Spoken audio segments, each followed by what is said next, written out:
Hi all, it easy here. I hope you all doing well. Today video is a War Thunder div blog, so let's get into it. All link to Discord and Patreon are below. Thanks you for watch, like and sub.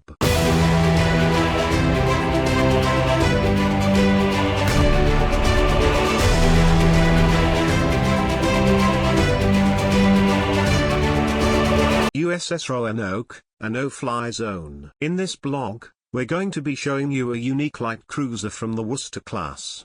This ship is equipped with rapid-firing 152mm guns that are equally effective at hitting enemy surface targets as well as aircraft that are at considerable distances and altitudes. USS Roanoke, a light cruiser for the USA at rank V, features dual-purpose 152mm guns, strong armored deck, good mobility, excellent air defense capabilities. In the next major update, you'll be greeted with a fantastic US blue water ship that features 152mm main caliber guns that are fully capable of hitting ships and aircraft effectively. In addition to this ship is armored excellently for its class and is also equipped with smaller automatic-fed anti-aircraft guns.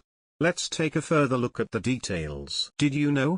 The USS Roanoke is named after the city of Roanoke, which is located in Virginia, United States. There's 6 turrets and 12 main caliber guns on the USS Roanoke, with each turret housing 2x152mm 6/47 caliber Mark 16 dual-purpose guns. These guns are distinguishable from the familiar conventional Mark 16 guns by a greater elevation angle, a higher rate of fire and horizontal guidance, as well as the ability to fire at air targets. The selection of ammunition has remained the same: very good armor-piercing shells, plus 3 different types of high-explosive, regular, base fuse and remote fuse. Access to several shells means the ability to pick and choose the right shell for different engagements depending on the opponent, with each shell having their own pros and cons in battle.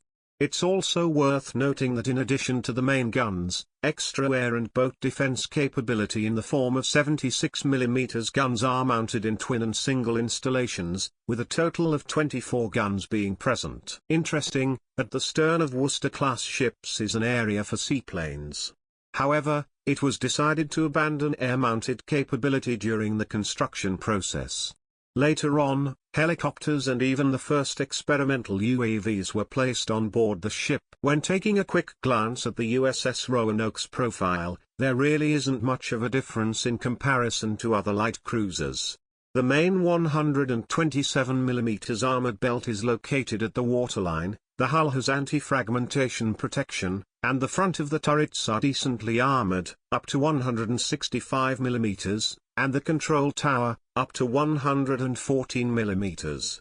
These protection numbers are already quite good by the standards of light cruisers in-game. At closer inspection, however, the USS Roanoke has a unique and interesting variation in her armor layout that offers important protection from above, a heavily armored deck. Worcester-class ships had to withstand a direct hit from a 1,000-pound bomb dropped from altitude, so in addition to the upper 25mm of armor on the deck, the Roanoke has an internal armored deck of 88mm thick. Thanks to this, the Roanoke can be considered one of the most durable light cruisers in the game. If you're playing and are in a face-off with the USS Roanoke, you'll have to move in and engage it at closer ranges. This, however, will expose you to the fast-firing 152mm cannons, so perhaps engaging at distances using armor-piercing shells would be better. Despite the weight of the Roanoke's armor alone exceeding 2,100 tons, this ship is not inferior in terms of mobility and getting around to other light cruisers. The Roanoke is capable of reaching incredible speeds of up to 33 knots, That's more than 60 km per hour. Coming to War Thunder in the next major update, the USS Roanoke will arrive at rank V of the US's Blue Water Fleet tree as one of the most advanced light cruisers for this nation. That about wraps up today's blog. Continue to follow the news as more interesting blogs are coming soon.